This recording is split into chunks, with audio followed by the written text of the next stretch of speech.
Hello everyone आसंतु जानिबा water sign Cancer Scorpio Pisces कर्कट बिछा आउ मीन तांकर आज दिनटी केमती कटिबो। Three of pentacles, wheel of fortune, nine of wands. आज आपणकर दिन किसी एग्रीमेंट साइन करिवारे जीवो। आपण कोठी किसी प्रोजेक्ट की एग्रीमेंट साइन करू माने करिवार थिला आपण सेटा करि नाहंती तापे बहुत दिन रु वेट करिसंती।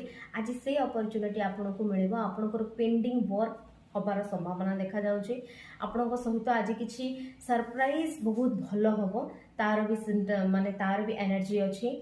आपण कोठी सेविंग्स करूछंती, इन्वेस्टमेंट करूछंती या फिर आपण को कोठी गोटे किछि एग्रीमेंट साइन कलार सिम्पटम्स देखौछि।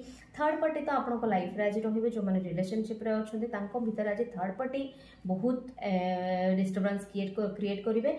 आ जो माने तांको पई ही आपण बहुत टेंशन भी हबार देखा जाउछि। ठीक अछि, ये रहला आपण कैंसर स्कॉर्पियो पाइसेस मानकर आजिकार दिन केमती